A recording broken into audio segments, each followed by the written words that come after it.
السلام عليكم ورحمة الله وبركاته. أهلا وسهلا بحضراتكم، وكل عام وأنتم بخير بمناسبة حلول شهر رمضان الكريم. ربنا إن شاء الله يتقبل منا صالح الأعمال.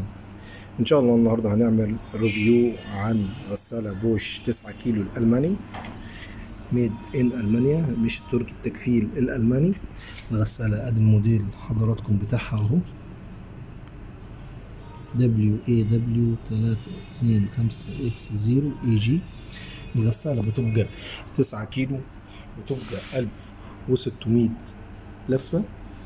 9 كيلو 1600 لفة، بتبقى أقل استهلاك للكهرباء. أدي حضراتكم أهو 16 كيلو، ده أقل استهلاك للكهرباء، يعتبر موفر جدا للكهرباء. طبعا 10 سنين كاملة على الموتور و5 على بقية أجزاء الغسالة. الغسالة فيها نظام إضافة ملابس بعد تشغيلها، يعني انت لو ابتديت دورة التشغيل وفي ملابس نسيت ما تحطها، ممكن توقف الغسالة وتضيف الملابس براحتك. برضو فيها برنامج إزالة البقع طبعا القوية بصورة أسرع. ودي البرامج برضو متسجلة هنا عند حضراتكم اهي. فيها برنامج اللي هو الملابس القطنية، وده بيعمل عنده درجة حرارة 90 درجة.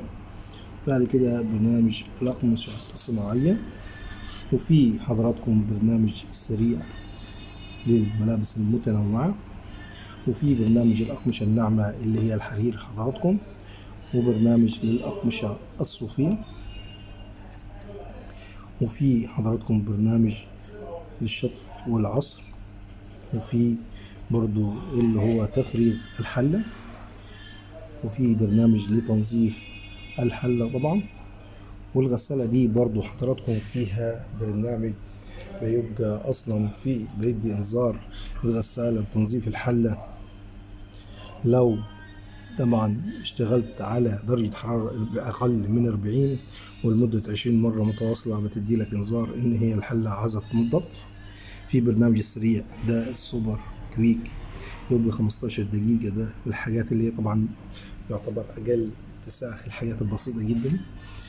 وفي برنامج الحساسية الزائدة، ده هي اللي هو التعقيم غسيل البخار، وبرنامج للملابس الرديئة، وبرنامج غسيل برضو الليل الهادئ، وبرنامج للحافات، وبرنامج تشيرتز للقمصان. الغسالة دي قوية جدا حضراتكم، حتى التصميم بتاعها اهو من الجنب عامل لك بص الموجات دي حضراتكم اللي من الجنب دي برضو فكرتها عشان تعمل للغسالة أكثر ثبات من الاهتزاز وأقل اهتزاز طبعا ممكن. ده عشان ما تديلكاش صوت ضجة، تعمل لك زي موجات لتفادي الصدمات بتاعة الغسالة، حركة الغسالة، فبديلك صوت أقل جدا طبعا.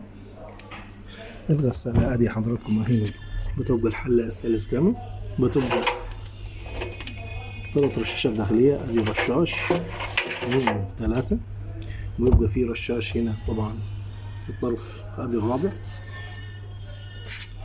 الغسالة ممتازة جدا. الغسالة برضو فيها برنامج الإيكو الاقتصادي اللي هو الموفر للمسحوق والمية والوقت، بيديلك طبعا توفير الكلام للعملية الغسيل بصورة قوية طبعا، وبوقت أقل، وبمجهود أقل، وبكمية مية أقل طبعا، مسحوق أقل. وتبقى برضو ممكن تختار عدد اللفات عادي من 1600 لفة أو 1400 لفة، 1000 لفة أو أقل. وبرضو بتختار درجة الحرارة من 40 درجة ل60 90 زي ما أنت عايز طبعا. الغسالة طبعا قوية جدا، بتبقى تكنولوجيا ماي تكفيل ألماني، ضمان 10 سنين. أتمنى أن أكون فدت حضرتكم في بعض المعلومات البسيطة عن هذا الموديل، وأتمنى تدعمونا بالاشتراك في القناة واللايك للفيديو. وكل سنة وأنتم طيبين ورمضان كريم.